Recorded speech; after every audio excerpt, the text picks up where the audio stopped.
വലിയൊരു മനുഷ്യൻ നമ്മുടെ ഒപ്പം ഇവിടെ ജോയിൻ ചെയ്യാൻ പോവാണ്. ഡോക്ടർ പ്രഗൽഭ സാറിനെ സംബന്ധിച്ചിടത്തോളം അദ്ദേഹത്തിന്റെ ജീവിതത്തിലെ 5 വർഷം നീണ്ടു നിന്ന വലിയൊരു ജേർണിയാണ് നിങ്ങളുടെ മുമ്പിൽ കാണിക്കാൻ പോകുന്നത്.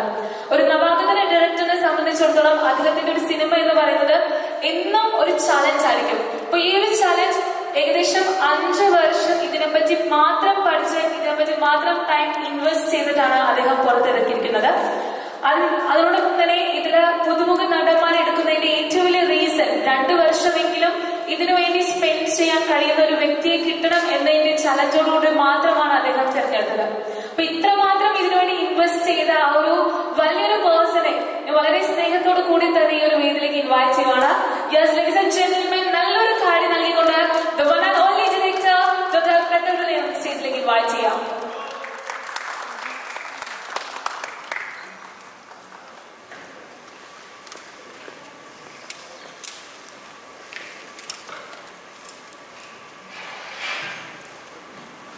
ആൻഡ് ഡെഫിനറ്റ്ലി ഈ ഒരു മൂമെന്റ് കാണുന്ന ഏറ്റവും സന്തോഷമുള്ള ഒരു മൂമെന്റ് ആണല്ലേ. ചിലപ്പോൾ ഡിസംബർ 10 മുതൽ ലൈഫ് ചേഞ്ച് ആവുന്ന ഏറ്റവും നല്ലൊരു നിമിഷം കൂടിയാണ്. സോ സർ, ഒരുപാട് കാര്യങ്ങൾ ഉണ്ടാവും പറയാനായിട്ട് ഈ ഒരു നീണ്ട 5 വർഷത്തെ ജേർണിയിൽ.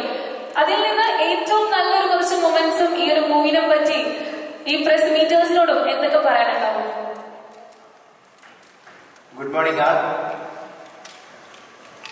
ഫസ്റ്റ് ഓഫ് ആൾ മൂവിനെ കുറിച്ച് പറയുകയാണെങ്കിൽ ഇവർ ആൾറെഡി പറഞ്ഞു കഴിഞ്ഞു. 5 years as a new director basically എന്തായാലും സ്ട്രഗിൾസ് ഉണ്ടാവും.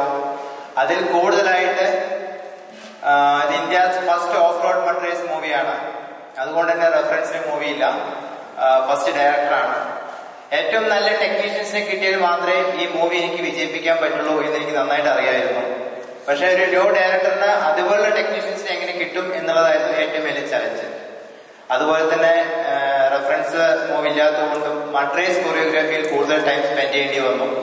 എന്താണ് ജോണർ, എന്താണ് സ്പോട്ട്, അതിന്റെ ബേസിക് കാര്യങ്ങൾ എങ്ങനെയൊക്കെയാണ്, അതെങ്ങനെ സിനിമാറ്റിക് സ്റ്റൈലിൽ കൊണ്ടുവരാം, ഒരു സ്ട്രോങ് ആയിട്ടുള്ള ഒരു സ്റ്റോറിയുടെ ഉള്ളിൽ എങ്ങനെ അത് കൊണ്ടുവരാം എന്നുള്ള കാര്യമായിരുന്നു കൂടുതൽ ടൈം സ്പെൻഡ് ചെയ്തത്. അതിനുശേഷം ഫസ്റ്റ് എന്റെ കൺസേൺ ഇത് റിയലിസ്റ്റിക് ആയിട്ട് ചെയ്യണം, without any tube, without any CG shot, action, mud race, everything realistic ആയിട്ട് ചെയ്യണം എന്നൊരു വലിയൊരു ആഗ്രഹമായിരുന്നു എനിക്ക് സ്റ്റാർട്ടിങ് മുതലേ ഉണ്ടായിരുന്നത്. അതുകൊണ്ട് തന്നെയാണ് 2 കൊല്ലമെങ്കിലും ടൈം സ്പെൻഡ് ചെയ്യാൻ പറ്റുന്ന ആർട്ടിസ്റ്റിനെ കിട്ടിയാൽ മാത്രമേ എനിക്കത് ചെയ്യാൻ പറ്റുമായിരുന്നുള്ളൂ. അങ്ങനെ അവസാനം ന്യൂ ഫേസ് തന്നെയാണ് നമ്മൾ സെലക്ട് ചെയ്തത്. അതിനു മുന്നേ കുറെ അപ്രോച്ചുകൾ ഞാൻ ചെയ്തു നോക്കി. ആസ് യൂഷ്വൽ നിങ്ങൾക്കറിയാം, ന്യൂ ഡയറക്ടർ എന്ന രീതിയിൽ ഒരു വലിയ രീതിയിലുള്ള ആൾക്കാരുടെ അടുത്തേക്ക് എത്താൻ പറ്റില്ല. That is A fact. അതിനുശേഷം ആ 2 കൊല്ലം ടൈം സ്പെൻഡ് ചെയ്യാൻ പറ്റുന്ന ആൾക്കാരെ കണ്ടെത്തുകയും അവർക്കുള്ള ട്രെയിനിങ്, മഡ്രേസ് ട്രെയിനിങ് ചെയ്യുകയും അതുപോലെ റിയലിസ്റ്റിക് റിയൽ ലൊക്കേഷൻസ് അതിന്റെ ടെക്നീഷ്യന്മാർ, ഇപ്പൊ DOP, പ്രൊഡക്ഷൻ കൺട്രോളർ, അതുപോലെയുള്ള അതിന്റെ ടെക്നീഷ്യന്മാർക്ക് ഞാൻ കാണിച്ചു കൊടുക്കുകയും അവരുമായി മിങ്കിൾ ചെയ്യുകയും എനിക്ക് ഏറ്റവും ബെസ്റ്റ് സപ്പോർട്ടാണ് എല്ലാവരുടേതും ഫസ്റ്റ് ഇപ്പോഴും കിട്ടിയത്. അതിനുശേഷം പോസ്റ്റ് പ്രൊഡക്ഷനിലോട്ട് വരുമ്പം പ്രൊഡക്ഷനിൽ വരുമ്പോൾ തന്നെ റിയലിസ്റ്റിക് ലൊക്കേഷൻ മീൻസ് ഇത് ഫോറസ്റ്റ് എല്ലാം കവർ ചെയ്യുന്നതാണ്. അപ്പോൾ അഡ്വഞ്ചറസ് ആയിട്ടുള്ള ആക്ഷൻസ് നടക്കുന്നതാണ്, റേസ് നടക്കുന്നതാണ്, വിത്തൗട്ട് ഡ്യൂപ്പ് ചെയ്യുന്നതാണ്. അപ്പോൾ ഓട്ടോമാറ്റിക് ആക്സിഡന്റുകളെല്ലാം സ്വാഭാവികമാണ്. എനിക്ക് ഏറ്റവും ബെസ്റ്റ് ആയിട്ട് എന്റെ ടെക്നിക്കൽ വിങ് ഉണ്ടായിരുന്നു. അതിന് ഫുൾ സപ്പോർട്ട് എനിക്ക് തന്നു. നാഷണൽ ലെവൽ മഡ്രേസേഴ്സ് എന്റെ കൂടെ ഉണ്ടായിരുന്നു. എല്ലാ സപ്പോർട്ടും അവർ എനിക്ക് തന്നു. സിനിമയിൽ നിന്നുള്ള എല്ലാ സപ്പോർട്ടും എല്ലാ ടെക്നീഷ്യന്മാരും എനിക്ക് തന്നു. എസ്പെഷ്യലി ക്യാമറ വരുമ്പോൾ റിയലിസ്റ്റിക് ആയിട്ട് തന്നെയാണ് ആൾ, വളരെ അഡ്വഞ്ചറസ് ആയിട്ട് തന്നെയാണ് ആൾ എല്ലാ വിഷൻസും. ഞാൻ എന്തെല്ലാം വിഷൻസ് പറഞ്ഞിട്ടുണ്ടോ, എനിക്ക് എന്തെല്ലാം ഷോട്ടുകൾ ആഗ്രഹം ഞാൻ പറഞ്ഞിട്ടുണ്ടോ, ഒരു എത്ര റിസ്ക് ടേക്കിംഗ് ഷോട്ടുകളാണെങ്കിലും ഒരു കാരണവശാൽ നോ എന്ന് പറയാതെ എന്റെ കൂടെ നിന്ന് ഫുൾ സപ്പോർട്ട് ചെയ്തിട്ട് തന്നെയാണ് സിനിമാറ്റോഗ്രാഫി ചെയ്തത്. അതിലുള്ള ഓരോ ടെക്നീഷ്യൻസും ഓരോ ആൾക്കാരും നന്നായി സപ്പോർട്ട് ചെയ്തു. ഇവൻ ഫുഡ് തരുന്ന ആൾക്കാരടക്കം ആ ഡെപ്ത് ഫോറസ്റ്റിന്റെ ഉള്ളിലോട്ട് അവർ വളരെ കഷ്ടപ്പെട്ട് ഓഫ് റോഡ് വണ്ടിയിലൊക്കെയാണ് ഞങ്ങൾക്ക് ഫുഡ് കൊണ്ടുതന്നത്. അപ്പൊ എല്ലാവർക്കും ഒരുപാട് നന്ദിയുണ്ട്. പോസ്റ്റ് പ്രൊഡക്ഷനിക്ക് വരുമ്പം എഡിറ്റർ അറൌണ്ട് 32 hours ഫുട്ടേജ് ഉണ്ടായിരുന്നു ഈ റേസ് മാത്രം. അതെന്നാണ് ഞങ്ങൾ കട്ട് ചെയ്ത്. അപ്പൊ ഞങ്ങൾക്ക് അറിയാം എത്ര ടൈം സ്പെൻഡ് ചെയ്തിട്ടുണ്ടെന്ന്. അതുപോലെ മ്യൂസിക് ഡിപ്പാർട്ട്മെന്റ് വരുമ്പോൾ ഇതിൽ ഏറ്റവും സർപ്രൈസ് എന്താന്ന് പറഞ്ഞു കഴിഞ്ഞാൽ, ആസ് എ ന്യൂ ഡയറക്ടർ ഞാൻ മ്യൂസിക് ഡയറക്ടറിനെ വിളിക്കുകയാണ്. നിങ്ങൾക്കറിയാം രവി ബസു, ആള് നല്ല ഫെയിമിൽ നിൽക്കുന്ന ടൈം, നല്ല ബിസി ഷെഡ്യൂളുള്ള ടൈം. ആള് ഞാൻ എന്റെ റിക്വസ്റ്റ് കേട്ടിട്ട് ആൾ ഇവിടെ ലൊക്കേഷനിലേക്ക് വന്നു കാണാൻ വേണ്ടിയിട്ടാണ്. അതിന് വലിയൊരു സർപ്രൈസ് ആയിരുന്നു. ഫുട്ടേജ് കണ്ട ശേഷം ആൾ വളരെ ഇൻട്രസ്റ്റഡ് ആയി. ആളങ്ങനെ സൈനപ്പ് ചെയ്തു. അതിനുശേഷം അന്ന് മുതൽ തൊട്ട് ഇന്ന് വരെയും ആസ് എ ഒരു മ്യൂസിക് ഡയറക്ടറിൽ ഉപരി ഒരു ബ്രദറിനേക്കാൾ ഒരു ഫുൾ സപ്പോർട്ട്, ഒരു മെന്ററിനെ പോലെ നിന്നുകൊണ്ട് ഫുൾ സപ്പോർട്ട് എനിക്ക് തന്നു. ഇപ്പം ടീച്ചർ ആയാലും മൂവി ആയാലും ട്രെയിലർ ആയാലും എല്ലാ സെഗ്മെന്റിലും നല്ലൊരു സപ്പോർട്ട് എനിക്ക് കിട്ടി. അതുകൊണ്ടൊക്കെ തന്നെയാണ് ഈ മൂവി ഇവിടെ എത്തിക്കാൻ സാധിച്ചത്. പിന്നെ ഇനിയിപ്പം ഫൈനലി ജനങ്ങളിലോട്ട് തരികയാണ്. നമ്മുടെ ഇത്രയും കൊല്ലത്തെ ഹാർഡ് വർക്കും എഫേർട്ടും എല്ലാം ഇനി ജനങ്ങളിലോട്ട് തരികയാണ്. അത് നിങ്ങൾ എങ്ങനെ നന്നായി ഏറ്റെടുക്കുമെന്ന് പ്രതീക്ഷിക്കുന്നു. അതിനുവേണ്ടി എല്ലാ മീഡിയാസും സപ്പോർട്ട് ചെയ്യുമെന്ന് പ്രതീക്ഷിക്കുകയാണ്. ഇത്രയാണ് എനിക്ക് പറയാനുള്ളത്. Thank you so much sir. തീർച്ചയായും മട്ടി മൂവിനെ സംബന്ധിച്ചിടത്തോളം മറ്റൊരു പ്രത്യേകത അല്ലെങ്കിൽ മറ്റൊരു ബ്ലെസ്സിംഗ് എന്ന് പറയുന്നത് ഇതിന്റെ മ്യൂസിക്കൽ ഡയറക്ഷൻ എന്ന് പറയുന്നത് രവി ബസൂർ സാറാണ് അല്ലെ. KGF എന്ന് പറയുന്നത് നമ്മളെല്ലാവരും എന്നും മനസ്സിൽ ഇഷ്ടപ്പെടുന്ന സിനിമകളിൽ ഒന്നായിട്ടുള്ള KGFന്റെ മ്യൂസിക്കൽ ഡയറക്ഷൻ ചെയ്ത ആ വ്യക്തി തന്നെയാണ് ഈ സിനിമയിലും നമുക്ക് വേണ്ടി മ്യൂസിക്കൽ ഡയറക്ഷൻ നടത്തിയിരിക്കുന്നത്. അപ്പൊ അതിന്റെ എല്ലാ സൗണ്ട് എഫക്ട്സും അതിന്റെ എല്ലാ പ്രത്യേകതകളും നമുക്കിതിൽ കാണാൻ, ടെക്നിക്കൽ സൈഡിൽ കാണാൻ പറ്റും. സോ എന്തായാലും സാറിനും പല കാര്യങ്ങളും ഈ മൂവിനെ പറ്റി പറയാനുണ്ടാവും അല്ലെ. ഡെഫിനറ്റ്ലി. സോ ഞാൻ വളരെ സ്നേഹത്തോടു കൂടി തന്നെ സാറിനെ ഒരു വേദിയിലേക്ക് ഇൻവൈറ്റ് ചെയ്യുവാണ്. I would like to invite Ravi Basur sir on to the stage.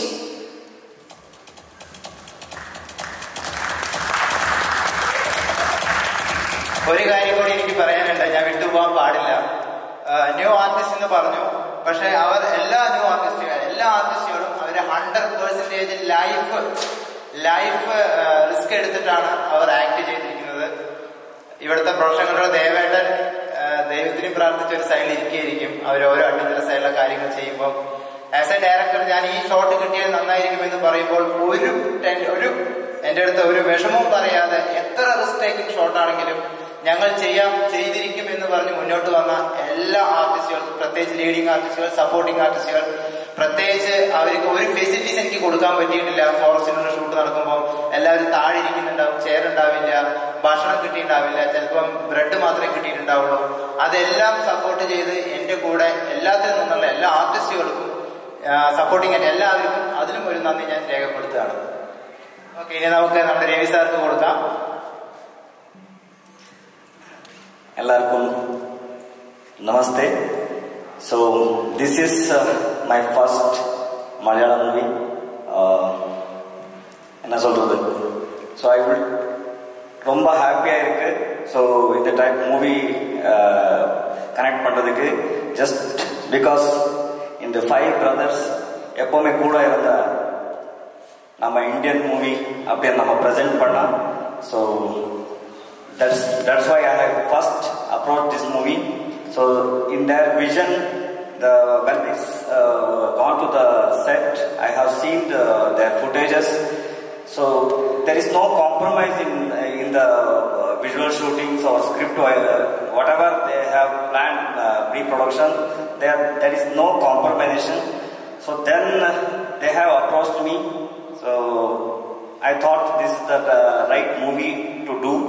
So this is my first Malayalam movie. Then I would like to about the cameraman and the editor. They have done their wonderful job.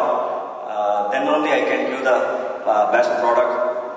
They have done their job, so I have done my job. I think I have entertained you with the teaser or trailer, and 10th movie will be releasing. So enjoy the movie in theater. It's a theatrical movie, so you have to experience the sound and visual in theater. So as a technician, so நமக்கு ஜாஸ்தி பேச தெரியாது. So நம்ம work தான் நம்ம பேசணும். So அதுதான் நம்ம இது வரைக்கும் வந்திருக்கேன். So I hope you have enjoyed the teaser trailer, and 10th movie is going to release. Enjoy the movie in theater. Thank you very much. വളരെ സ്നേഹത്തോടു കൂടി തന്നെ ഈ ഒരു മൂവിയുടെ DOP ചെയ്തിരിക്കുന്ന KG രഞ്ജിത്ത് സാറിനെ സ്റ്റേജിലേക്ക് ഇൻവൈറ്റ് ചെയ്യുവാണ്. Sir please.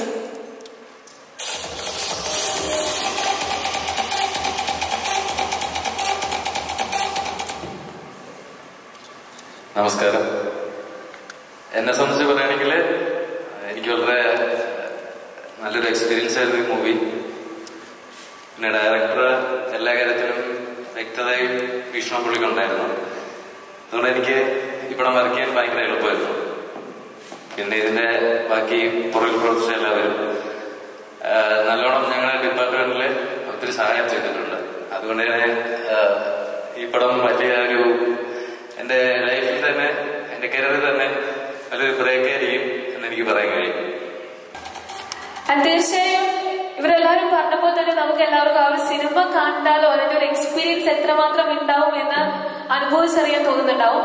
ആൻഡ് ഈ ഒരു സിനിമയെ സംബന്ധിച്ചിടത്തോളം ഞങ്ങൾക്ക് എല്ലാവർക്കും പറയാനുള്ള ഒരു കാര്യം, ഇന്നത്തെ കാലത്ത് നമ്മൾ എല്ലാവരും ഒരു മൊബൈൽ ഫോണിലോ ഒരു ലാപ്ടോപ്പിലോ ഒതുങ്ങിക്കൂടി സിനിമ കാണാൻ മാത്രം മാറിയിരിക്കുകയാണ്. കൊറോണ നമ്മളെ അങ്ങനെ മാറ്റിയിരിക്കുകയാണ്. പക്ഷെ ഒരുപക്ഷെ ഇത്രമാത്രം അഡ്വഞ്ചറസ് ആക്ഷൻ ത്രില്ലർ മൂവീസ് വരുമ്പോൾ അത് തിയേറ്ററിൽ മാത്രം പോയി കണ്ടാൽ കിട്ടുന്ന ഒരു എക്സ്പീരിയൻസ് ആയിരിക്കും. ഈ സിനിമയിൽ എത്രമാത്രം ഉണ്ട് എന്നതാണ് നമ്മൾ ഇനി കാണാൻ പോകുന്നത്. അതുകൊണ്ട് തന്നെ എല്ലാ പ്രസ് മീറ്റേഴ്സിനും നമ്മളുടെ ഒഫീഷ്യൽ ടീസറും ട്രെയിലറും ഇപ്പോൾ നിങ്ങൾക്ക് വേണ്ടി പ്രസന്റ് ചെയ്യുന്നതായിരിക്കും. പുതിയ താരങ്ങളാണ്, എല്ലാവരും പുതുമുഖങ്ങളാണ്. അതിലേക്ക് പോകാൻ പുതുമുഖങ്ങൾ വെച്ച് കണ്ടുകയാണോ കഥകൾ എഴുതുമ്പോൾ അവരെ മുന്നിൽ കണ്ടുകൊണ്ട് തന്നെയാണ് എഴുതുന്നത്? ഞാൻ കഥ എഴുതുമ്പോൾ ഒരു ആർട്ടിസ്റ്റിനെയും മനസ്സിൽ കണ്ടിട്ടില്ല. ആ കഥയിൽ ആ ക്യാരക്ടറിന് മാത്രമേ ഇമ്പോർട്ടൻസ് കൊടുത്തുള്ളൂ. അതിനുശേഷം ആ ക്യാരക്ടർ അങ്ങനെ ആവണമെങ്കിൽ അതിലൊരു ട്രെയിനിങ് അത്യാവശ്യമാണ്. കാരണം അത്രയും എക്സ്പീരിയൻസ്ഡ് ഡ്രൈവർ ആയിരിക്കണം, റേസ് ചെയ്യാൻ പറ്റണം, വിത്തൗട്ട് ഡ്യൂപ്പ് ചെയ്യണം, അങ്ങനെയുള്ള ഒരു കൺസേൺ ഉണ്ടായിരുന്നു. അപ്പോൾ ഓട്ടോമാറ്റിക്കായിട്ട് ആസ് എ ന്യൂ ഡയറക്ടർ ഞാൻ ആദ്യം കുറച്ച് ആർട്ടിസ്റ്റിനെ അപ്രോച്ച് ചെയ്യാൻ ശ്രമിച്ചു. ഫസ്റ്റ് ഓഫ് ഓൾ അതിൻ്റെ അടുത്ത് എത്തിയില്ല, അതാണ് ഫാക്ട്. രണ്ടാമത് എത്തിയ ആൾക്കാരുടെ ഞാൻ എക്സ്പ്ലെയിൻ ചെയ്തപ്പോൾ അവർക്കും ചെറിയ ബുദ്ധിമുട്ടുകളുണ്ടായിരുന്നു. ഓട്ടോമാറ്റിക് ഞാൻ എൻ്റെ അടുത്ത ചോയ്സ് എന്നുള്ളത് ഈ ക്യാരക്ടറിനെ ഏറ്റവും ബെസ്റ്റ് ആയിട്ട് എങ്ങനെ സ്ക്രീനിൽ എത്തിക്കാം. അങ്ങനെയാണ് ഞാൻ പുതുമോളിലേക്ക് എത്തുന്നത്. പിന്നെ പുതുമോളാകുമ്പോൾ അവന് 100% ലാസ്റ്റ് 100% കൊടുക്കുകയായിരിക്കും. എന്നാലും അവരുടെ ആദ്യത്തെ സിനിമ എന്ന് പറയുമ്പോൾ അത് കുറച്ചും കൂടി കൂടുതൽ ടൈം അവർ സ്പെൻഡ് ചെയ്യാനും എഫേർട്ട് എടുക്കാനും റിസ്ക് എടുക്കാനും അവരും തയ്യാറായി.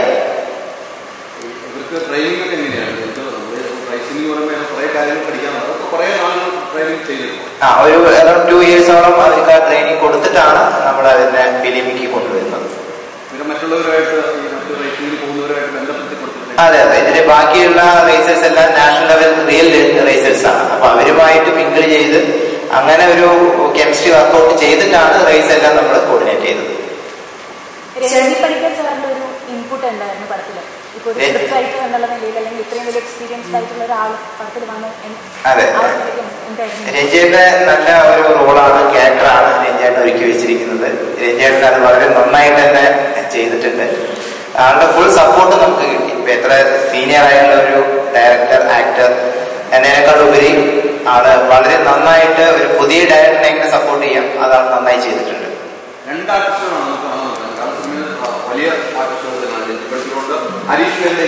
അതെ അതെ, രണ്ടുപേരാണ് ഇതിനകത്ത്. ഹരീഷ് പേരടിയെ സംബന്ധിച്ചിടത്തോളം ഒരു നല്ലൊരു സിനിമ ഇറങ്ങി മങ്ങാട്ടച്ചൻ എന്ന മരക്കാറിലൂടെ ശ്രദ്ധ ആകർഷിച്ചിരിക്കുന്ന സമയത്താണ് ഇത്തരം ഒരു സിനിമ വന്നത്. എങ്ങനെയാണ് അദ്ദേഹത്തിന്റെ ഒരു യാത്ര? അദ്ദേഹത്തിന്റെ ആ ക്യാരക്ടർ കൂടുതൽ ആക്ട് എനിക്ക് തോന്നിയത് അദ്ദേഹത്തിന് തന്നെയാണ്.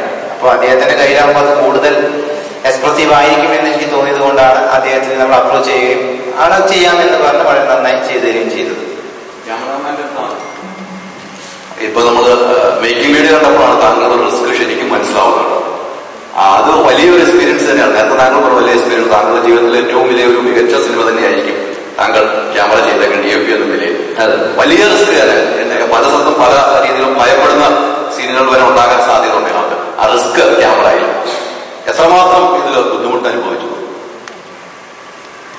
ഞാൻ മാത്രമല്ല, ഈ പടം വർക്ക് ചെയ്ത പ്രൊഡക്ഷൻ ബോയ് പോലും ഒത്തിരി റിസ്ക് എടുത്തിട്ടുണ്ട്. അവരുടെ എഫർട്ടുണ്ട് പടത്തിന് പുറകിൽ. പിന്നെ നേരത്തെ പറഞ്ഞതുപോലെ എല്ലാവർക്കും ധാരണയുണ്ട്. അതിന് നമ്മുടെ ക്യാപ്റ്റനും വ്യക്തമായിട്ടുള്ള ധാരണ ഉണ്ടായിരുന്നു. അതുകൊണ്ട് തന്നെ ഒരു പുതുമുഖ സംവിധായകനെന്ന് ഞാൻ പറയില്ല. പിന്നെ ടെക്നിക്കലി എങ്ങനെ വേണം, അതെങ്ങനെയായിരിക്കണം എന്നുള്ളത് നേരത്തെ തന്നെ നമ്മളൊരു ഏകദേശം ഒരു 2-3 months മുന്നേ തന്നെ നമ്മൾ പ്രിപ്പയർഡ് ആയിരുന്നു ഷൂട്ടിന്. പിന്നെ നമുക്ക് വെതർ ഭയങ്കര പ്രോബ്ലം ആയിരുന്നു. നമ്മളെ സംബന്ധിച്ച് ചിലപ്പോൾ ചില ദിവസമൊക്കെ ഒരു 3 hours കിട്ടിയുള്ളൂ ഷൂട്ട് ചെയ്യാനായിട്ട്.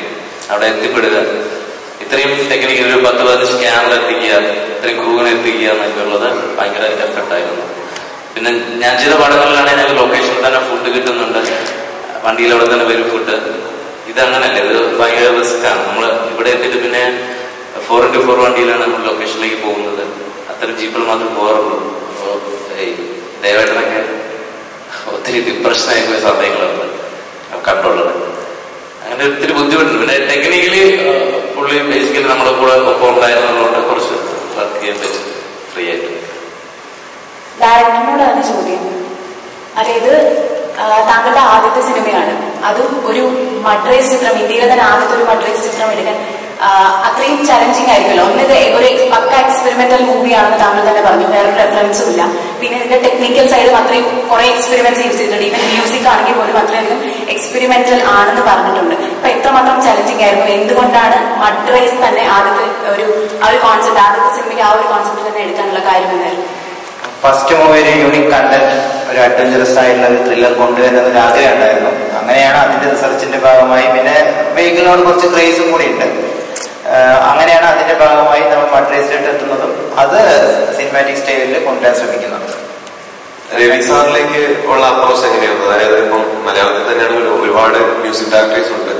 അപ്പം മറ്റൊരു ലാംഗ്വേജിൽ നിന്നൊരാളെ ചൂസ് ചെയ്യാനായിട്ടുള്ള ഒരു അപ്രോച്ചിന് ഫസ്റ്റ് ഓഫ് ഓൾ എനിക്കറിയാം ഇത് ടെക്നിക്കൽ മൂവിയാണ്. എല്ലാ സപ്പോർട്ടും ടെക്നിക്കൽ ഡിപ്പാർട്ട്മെന്റ് കിട്ടിയാലേ ഈ മൂവി സക്സസ് ആയിട്ട് ഒരു ഡയറക്ടറായിട്ട് ഓഡിയൻസിന് കൊടുക്കാൻ പറ്റുള്ളൂ.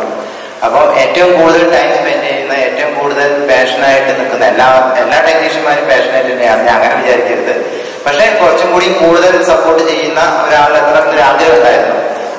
അതുമായിട്ട് ഞാൻ അദ്ദേഹത്തിനെ വിളിക്കുന്നു. അദ്ദേഹം വരാമെന്ന് പറയുന്നു. ഒരിക്കലും എക്സ്പെക്ട് ചെയ്തിട്ടില്ല. അദ്ദേഹം അങ്ങനെ ഒരു ദിവസം ലൊക്കേഷനിൽ വരുന്നു, എല്ലാം കാണുന്നു, ഫുട്ടേജ് കാണുന്നു. ആണ് വളരെ ഇൻട്രസ്റ്റ് ആയി. സൗണ്ട് ഡിപ്പാർട്ട്മെന്റ് അത്രയും സ്പേസ് ഉണ്ട് എന്ന് ആൾക്ക് മനസ്സിലായി. അങ്ങനെയാണ് ആളത് അക്സെപ്റ്റ് ചെയ്യുന്നത്. Ravi സാറിനോടാണ്.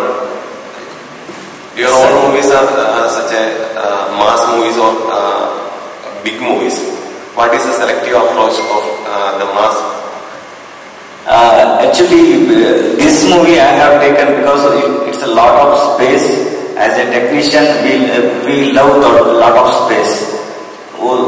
That space we get, we can give some new experience to the audience. If you put too much dialogue, we can't come in front of you. So only that much space, lot of space, not that much space, lot of space in the movie. I think if you are driving, if you are driving your car while theater watching the movie, will be like this only. So that much experience in visual they have given. So I have given some push up for that visual. So it's a wonderful experience in theater, especially. So I think lot of theater will be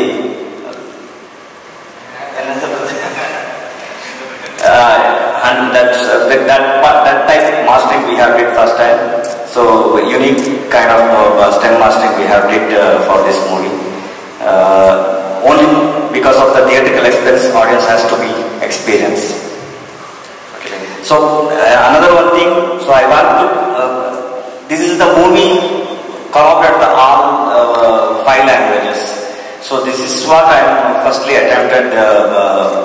I have approached and they have approached me and I have accepted this movie because what we are doing. So every movie we are treating like it's a Malayalam movie, it's a Tamil movie, it's a Kannada movie.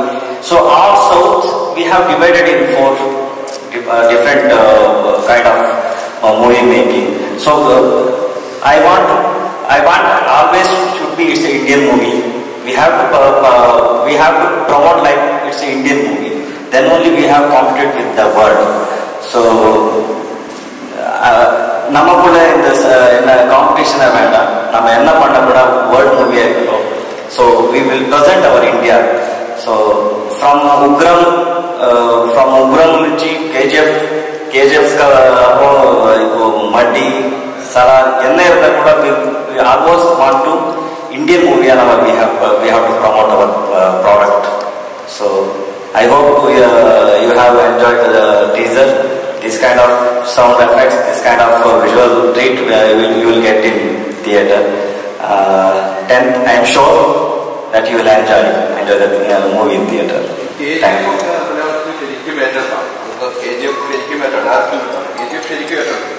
അത്തരം ഒരു നിലയിലേക്ക് cinema എത്തുമെന്നുള്ള പ്രതീക്ഷ തന്നെയാണ് താങ്കൾക്ക് OTT-ൽ നിന്നൊക്കെ മാറ്റി ഈ വലിയ ആർട്ടിസ്റ്റുകളുടെ സിനിമ ഓടുന്ന സമയത്ത് അത്രമാത്രം തിയേറ്ററിൽ കിട്ടുമെന്നുള്ളൊരു ഭയപ്പാടോടുകൂടി റിലീസ് ചെയ്യുന്നത് അല്ലെ.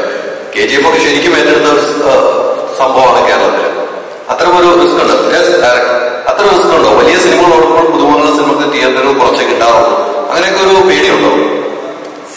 ഞാൻ 100% എന്റെ എക്സ്പെക്ടേഷൻ, പ്രതീക്ഷ എന്ന് പറയുന്നത് ജനങ്ങളിലാണ്. എപ്പോഴും അവർക്ക് ഒരു പുതിയ കണ്ടന്റ് പുതിയ രീതിയിൽ പ്രസന്റ് ചെയ്താൽ അവർ അക്സെപ്റ്റ് ചെയ്യും. എപ്പോഴും എല്ലാ പ്രേക്ഷകരും എല്ലാ സമയത്തും നല്ല കണ്ടന്റ് അക്സെപ്റ്റ് ചെയ്തിട്ടുണ്ട് എന്നുള്ള ഒരൊറ്റ പ്രതീക്ഷയിലാണ് ഞാൻ നിങ്ങളുടെ മുന്നിലേക്ക് എത്തുന്നത്. അപ്പം അതിൽ നിങ്ങളുടെ വലിയ റോളുണ്ട്, എല്ലാ മീഡിയാസിനും വലിയ റോളുണ്ട്. അത് ജനങ്ങളിലേക്ക് എത്തിക്കുക എന്നുള്ള റിക്വസ്റ്റാണ് ഞാൻ നിങ്ങളുടെ മുന്നിൽ വയ്ക്കുന്നത്. എത്ര തിയേറ്ററുകൾ കിട്ടുമായിരിക്കും താങ്കളുടെ ഒരു പ്രതീക്ഷ? എത്ര സ്ക്രീൻ കിട്ടും? 100 തിയേറ്റേഴ്സ്, 100 തിയേറ്റേഴ്സ് ആണ് ഞാൻ ഫസ്റ്റ് എക്സ്പെക്ട് ചെയ്യുന്നത്. സ്ക്രീനാണോ തിയേറ്ററോ? സ്ക്രീൻസ് ആണ് എക്സ്പെക്ട് ചെയ്യുന്നത്. പിന്നെ ഇത് മൂവിയാണ്. മൂവിന്റെ പുറത്തൊരു ബിസിനസ് ഉണ്ട്. ആ ബിസിനസ്സിലോട്ട് വരുമ്പോഴാണ് റിയാലിറ്റി വരുന്നത്. പക്ഷെ ഞാൻ പ്രതീക്ഷിക്കുന്നത് 100 സ്ക്രീൻസ് ആണ്. അത് അങ്ങോട്ടും ഇങ്ങോട്ടും മാറാൻ സാധ്യത ഉണ്ടാവും. അങ്ങനെ ഒരു എഗ്രിമെന്റ് ഒക്കെ നടന്നിട്ടുണ്ടോ? ഒരു ബേസിക് എഗ്രിമെന്റ് നടന്നിട്ടുണ്ട്. പക്ഷെ ഇപ്പോഴത്തെ സിറ്റുവേഷൻ ഒരുപാട് മൂവീസ് ഉണ്ട്. അങ്ങനെ ഒരു സ്പെസിഫിക് എഗ്രിമെന്റ് കൊടുക്കാൻ ഇപ്പൊ ആരും തയ്യാറല്ല. സ്റ്റിൽ ഒരു കമ്മിറ്റ്മെന്റ് കൊടുത്തിട്ടുണ്ട് കുറച്ച് ആൾക്കാർ. എന്തായാലും ജനങ്ങൾ ഏറ്റെടുത്ത് കഴിഞ്ഞാൽ അത് സക്സസ് ആയിരിക്കും എന്നാണ് എന്റെ പ്രതീക്ഷ. സാർ ഒരു ക്വസ്റ്റ്യൻ ചോദിച്ചോട്ടെ സാർ? ഓക്കെ, 2 ക്വസ്റ്റ്യൻ എനിക്ക് ചോദിക്കാനുണ്ട്. ഫസ്റ്റ് ഓഫ് ഓൾ കൺഗ്രാറ്റുലേഷൻസ്, ഇത്രയും പവർഫുൾ ആയിട്ടുള്ള ടോപ്പിക് നമ്മുടെ ഒരു ഇൻഡസ്ട്രിക്ക് ഇൻട്രൊഡ്യൂസ് ചെയ്തത്. സാറിന് ഇത്രയും പവർഫുൾ ആയിട്ടുള്ള ടീമിനെ കിട്ടുമ്പോൾ ശരിക്കും ഇത്രയും ലാംഗ്വേജസ് നടക്കുന്ന ഈ ഒരു മൂവി വേണമെങ്കിൽ വേറൊരു ഇൻഡസ്ട്രി ചൂസ് ചെയ്യായിരുന്നു. പക്ഷെ എന്തുകൊണ്ടാണ് ഒരു മലയാളം ഫിലിം ഇൻഡസ്ട്രി തന്നെ ചൂസ് ചെയ്യാനുണ്ടായ ഒരു ഇൻസ്പിറേഷൻ എന്തായിരുന്നു? അതുപോലെ 2ാമത്തെ ക്വസ്റ്റ്യൻ എന്ന് പറഞ്ഞാൽ ഇതിന്റെ ട്രെയിലർ ഞാൻ ഫേസ്ബുക്കിൽ കാണുന്ന സമയത്ത് കുറെ കമന്റ് ബോക്സിൽ കുറെ കാര്യങ്ങൾ കണ്ടിട്ടുണ്ടായിരുന്നു.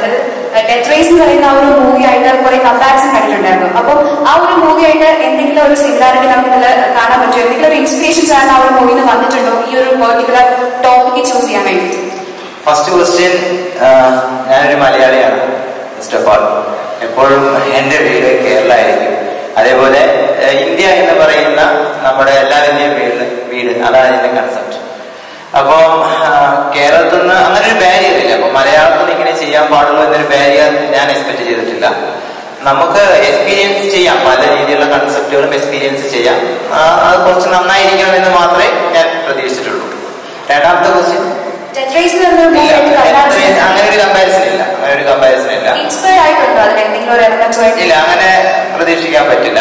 ഇത് എക്സ്ക്ലൂസീവായിട്ട് നമ്മൾ വേറെ രീതിയിൽ ചെയ്തിരിക്കുന്നതാണ്.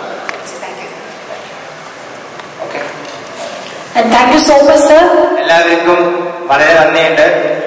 നിങ്ങളെല്ലാവരും വീണ്ടും റിക്വസ്റ്റ് ചെയ്യുകയാണ്. നമ്മളെടുത്ത എഫേർട്ടുകൾ ജനങ്ങളിൽ എത്തിക്കുന്നത് നിങ്ങളിലൂടെയാണ്. എല്ലാവരും വളരെ നന്നായി സപ്പോർട്ട് ചെയ്യണമെന്ന് റിക്വസ്റ്റ് ചെയ്തിട്ട് ഓക്കെ, ബൈ, താങ്ക് യു. തീർച്ചയായും മറ്റു ഭാഷകളിലും പ്രമോഷൻ നടക്കുന്നതുകൊണ്ട് തന്നെ നമ്മുടെ ഡയറക്ടറായിട്ടുള്ള ഡോക്ടർ പ്രഗൽഭൻ സാറും അതോടൊപ്പം തന്നെ മ്യൂസിക്കൽ ഡയറക്ടർ രവി ബസൽ സാറും ഇപ്പോൾ പോവുകയാണ്. എനിവേ നമ്മുടെ DOP ആയിട്ടുള്ള KG രതീഷ് സാർ നമ്മുടെ കൂടെ ഇവിടെ ജോയിൻ ചെയ്യുന്നതായിരിക്കും. Thank you so much sir. ഒരിക്കൽ കൂടി എല്ലാവരുടെയും നടത്തുന്ന ഒരു ഓൾ ദ വെരി ബെസ്റ്റ് ചെയ്യണം.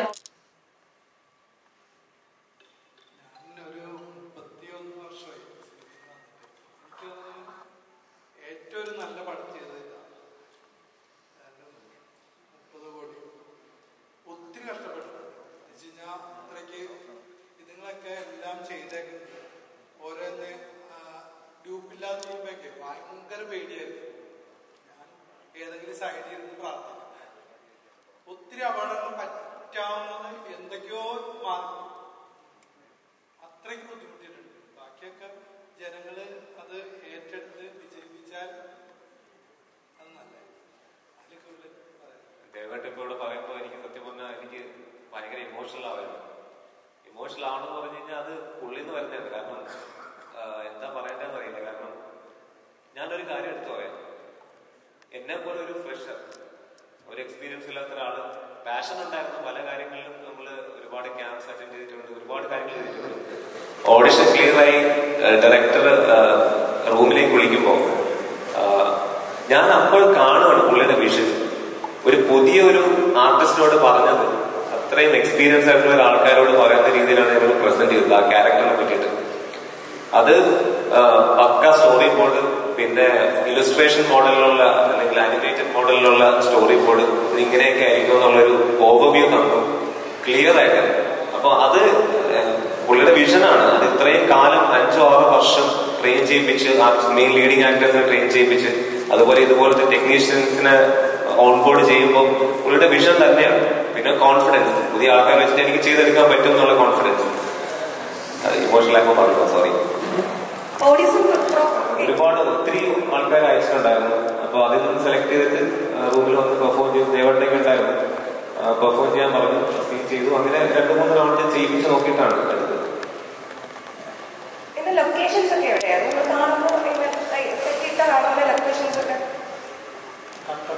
കട്ടപ്പന, പിന്നെ തൊടുപുഴ, തേൻകോട് എന്ന് പറഞ്ഞൊരു സ്ഥലമാണ്. തേൻകോട് അതിന്റെ 1947 എന്ന് പറഞ്ഞൊരു കൂപ്പ്, അതിനകത്താണ് കുറെ ഫൈറ്റൊക്കെ എടുത്തത്. അത് ചെന്ന് പെടാനായിട്ട് അത്രയ്ക്ക് ബുദ്ധിമുട്ടാണ്. കാരണം ഞങ്ങൾ 6 മണിക്ക് അവിടെ നിന്ന് ഇറങ്ങി ഒരു അരമണിക്കൂർ കൊണ്ട് ആ താഴെ എത്തും. അവിടുന്ന് ജീപ്പാണ്, 12-15 ജീപ്പ് വേണം. അതിന് എന്ന് വെച്ച് കഴിഞ്ഞാല് അത്രയ്ക്ക് അവര് എന്താ പറയണേ, അതിന് ചെളിയാണ് അതിന്റെ ഇടയ്ക്ക് പോകുമ്പോ. 1947 കൂപ്പാണ് അത്. കംപ്ലീറ്റ് മരങ്ങളൊക്കെ വെട്ടിയിടുന്ന സ്ഥലം. അത് തന്നെ എന്താ റിസ്ക് എടുത്താണ് അത് എടുത്തത് തന്നെ. അപ്പൊ അതെന്ന് വെച്ച് കഴിഞ്ഞാൽ അവിടുന്ന് 6 മണിക്ക് ഇറങ്ങണം. അപ്പൊ 5 മണിക്ക് തീർത്താലേ അവിടെ നിന്ന് ഇറങ്ങാൻ പറ്റുള്ളൂ. അല്ലെങ്കിൽ കംപ്ലീറ്റ് മൃഗങ്ങളും അതൊക്കെ വരും. അങ്ങനത്തെ ഒരു ഭയങ്കര പേടിപ്പെടുന്ന ഇതാണ്. പിന്നെ വാഗമൺ ചെയ്തായിരുന്നു, ഉറുമ്പിക്കര. ഏതൊക്കെയെന്നുള്ള ഓർമ്മയില്ല, കാരണം മഴയും എല്ലാം കൂടി ഇതായിരുന്നു. 72 ദിവസം ഷൂട്ട് ചെയ്തു. ഒത്തിരി ബുദ്ധിമുട്ടിയെന്ന് വെച്ച് കഴിഞ്ഞാല് നമ്മുടെ എന്താ പറയണ, ഈ മരങ്ങള് ജീപ്പ് ഇവര് ഷൂട്ട് ചെയ്തപ്പോ 3-4 ജീപ്പ് ഒരുമിച്ച് കൊണ്ടു.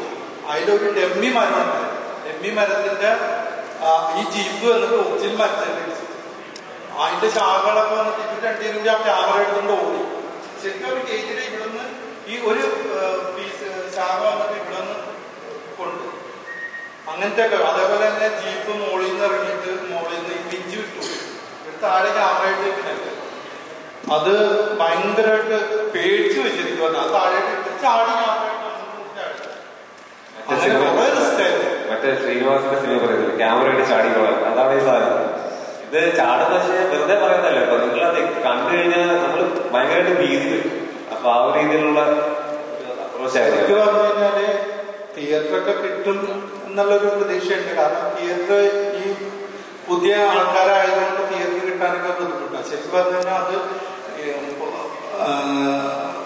ഈ പുതുമുഖങ്ങളായതുകൊണ്ട് തിയേറ്ററിൽ കളിക്കാനൊരു അവസരം കൊടുത്താൽ അത്രയ്ക്ക് നല്ലതാണെന്ന് എൻ്റെ ഒരു അഭിപ്രായം. അതൊരു ഇതാണ്. കാരണം എത്രയും ഒരു എഫേർട്ട് എടുത്തൊരു മൂവിയാണ്. അപ്പൊ അതൊന്ന് ആൾക്കാരിലേക്ക് എത്താൻ വേണ്ടിയിട്ടുള്ളൊരു സപ്പോർട്ട്, അല്ലെങ്കിൽ വേർഡ് ഓഫ് മൗത്ത് ഉറപ്പായിട്ടും നല്ല രീതിയിൽ വരുമെന്നുള്ളൊരു വിശ്വാസമുണ്ട്. ഞാനീ പറഞ്ഞ എല്ലാവർക്കും അവരുടെ മൂവി വരുന്നതാണ്. എന്നാലും ഒന്ന് തിയേറ്ററിൽ എത്തി കണ്ടു കഴിഞ്ഞാൽ ഉറപ്പായിട്ടും ഒരു വേർഡ് ഓഫ് മൗത്ത് വഴി സ്പ്രെഡ് ആവാന്നുള്ളൊരു വിശ്വാസമുണ്ട്. അപ്പൊ അതെത്തിക്കാൻ വേണ്ടിയിട്ടുള്ള സപ്പോർട്ടാണ് വേണ്ടത് ആൾക്കാരിൽ. കാരണം അവർ ഡയറക്ടറിന്റെ വിഷയമുണ്ട്.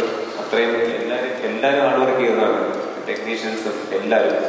അപ്പൊ അവരുടെ ആ ഒരു പേർക്കിന്റെ ഒരു കളി കിട്ടുമെന്നുള്ള വിശ്വാസമുണ്ട്.